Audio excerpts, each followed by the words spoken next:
Yes, my name is Betty Martin, but I was born Betty Holmes. What are your earliest memories of Palmer's Green? Well, I think it was the house in which we lived, number 46. In Osborne Road? Osborne Road. I can remember that at the top of the road, actually in Osborne Road, there was a little half shop, and which was a sweet shop owned by a single lady called Miss May. And that was where we spent our Saturday's penny. And from the earliest age that I got pocket money from my father until I was 11 years of age, it was one old penny, and I never got any more. And how I spent that one penny to get the best possible value, the most sweets, the sweets that would last the longest, was a lesson in economics for me. Going to Miss May's sweet shop. And then I can remember that when I was about 5, my father disappeared one Saturday afternoon, and we had no idea where he'd gone.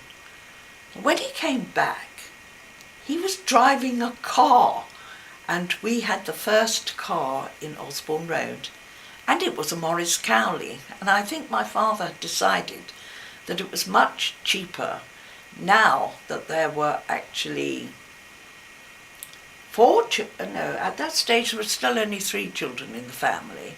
If he could bundle us all into a car and take himself and his wife with him. And rather than all going by public transport anywhere. So we were the first house in the road to have a car.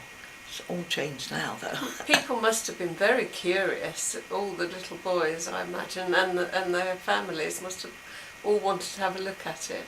Well, I think we must have been an object of curiosity, and we must have been considered rather rich people because we had a live-in maid, you see, and I can always remember that she wore a blue and white striped dress in the mornings with a white cap that was elasticated at the back and had folded back here, and she wore a white apron with a bib tied round the back. But in the afternoon, when she was serving tea, she put on a black dress, and she had a white frilly apron that fitted onto the tied round the back. She always had pins in it here, and she wore a frilly white headpiece that tied round. She looked like one of the waitresses in Lyon's Corner House. Well, I saw the photo, and that's immediately what I've just thought. One of the waitresses, a nippy. Yes, a nippy from the Lyon's Corner House, that's right. That sounds yes. fantastic. Did she take you to school when you started at Hazelwood? Oh no. My mother never took me to school, and she never met me. And there was no school lunches then, no school dinners, and there was no school milk.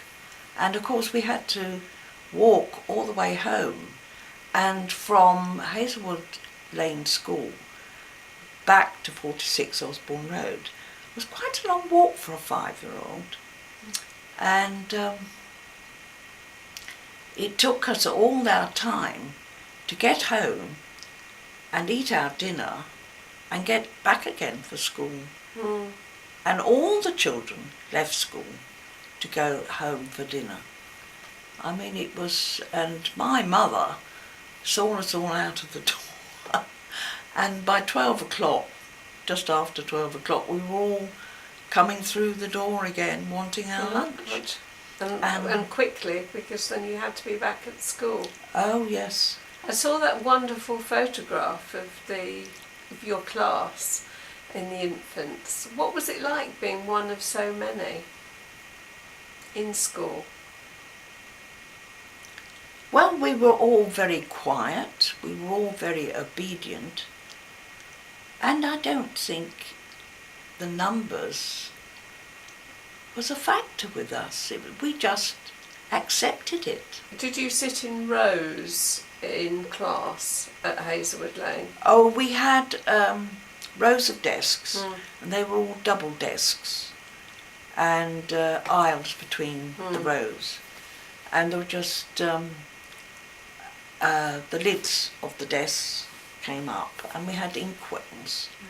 And one of the greatest honours I know was to be inkwell monitor, and to be given, the teacher used to make up the ink from a powder and water, and when the inkwells got dry, the inkwell monitor went round with the can with the long spout and a piece of blotting paper underneath the can, and it was a very considered to be a very trustworthy job, because you weren't allowed to spill the ink anyway, it went everywhere, and filled all the inkwells up in all the desks, and went from desk to desk to fill up. And of course we had to write with a pen and ink when we got into the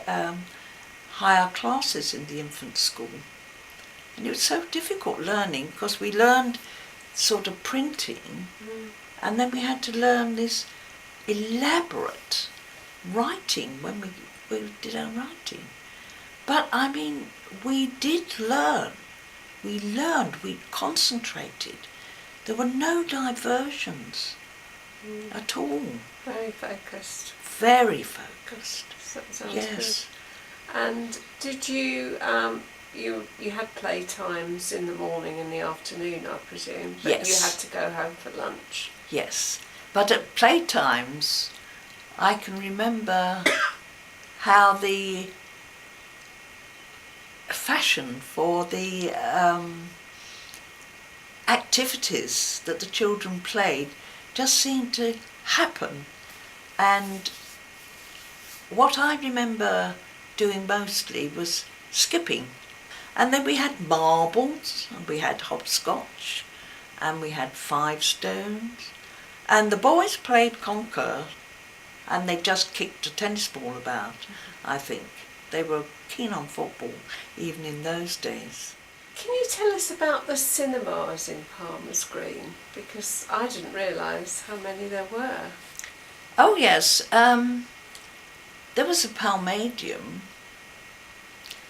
and the Palmadium originally was a theatre, and there were the front doors, and then you stepped into the foyer, and in the middle of the centre back was the box office, and either side there were double doors with black curtains across.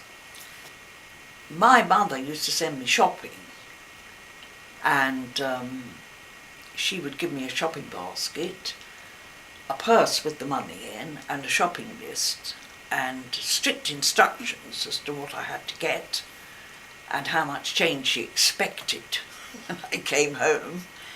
And so I would have to go all the way along the high road, and Sainsbury's was very close to the Palmadium.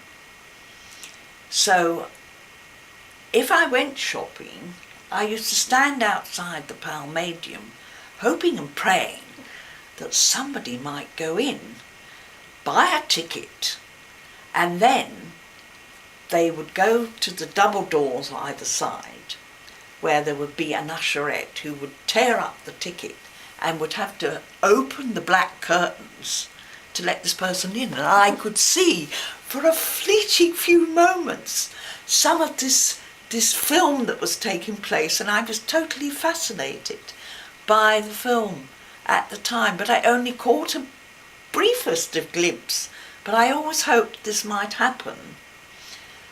And on the corner of, I looked it up on the map, and I think it was Lodge Drive. Yes. There was a second cinema that was smaller than the Palmadium, and it was called the Queen's. And I can remember that before I left, that I can remember that I went there on the instructions of my father to see Romeo and Juliet. But that was when I was older and I'd actually moved to Southgate. But we still went to the cinema in Palmer's Green, and the Romeo was played by Leslie Howard, and Juliet was played by Norma Shearer. But further along from Palmer's Green, going in the opposite direction, in Winchmore Hill, which was N21, there was a Capitol Cinema. And if you went there on a Friday night, you not only got two films, the A film and the B film, and a newsreel, but you also got a cinema organ recital where the organ came up with lots of glowing lights on it and gave entertaining recital. But you also got a short variety show. And you used to get all kinds of people, jugglers and comedians. And it was really gala night if you went on a Friday night to the Capitol Cinema, and it was a much more modern, purpose-built cinema and much larger than the Palmadium or the Queen's. So that sounds like a night not to miss. Could you tell us a little bit about the large shop in Palmer's Green? Do you remember Evans and Davis? Oh, absolutely. It was a sort of departmental store. And I was thinking about the prices, and used to say that was 2 and 11.3 a yard, and that was 2 shillings, 11 pennies, and 3 farthings, and it was always 2 and 11.3.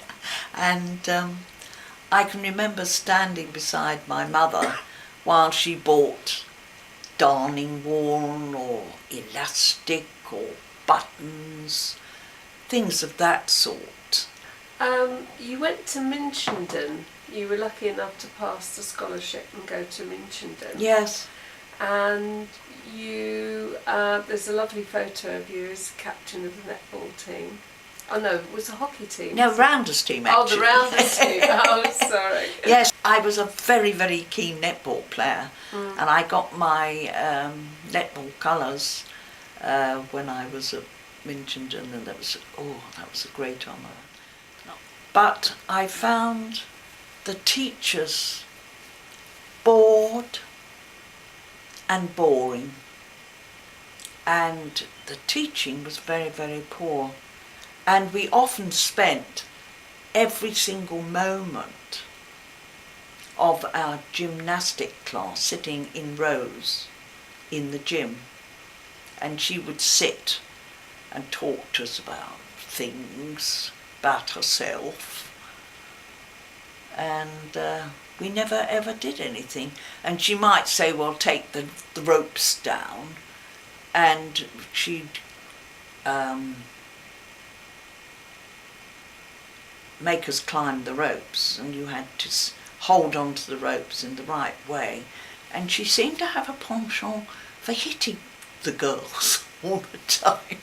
And when we went into the gym, we had to take our drill slips off, and we did gymnastics and played rounders in the summer, just wearing these green poplin knickers and these long cream poplin blouses, bare legs, just plimsolls.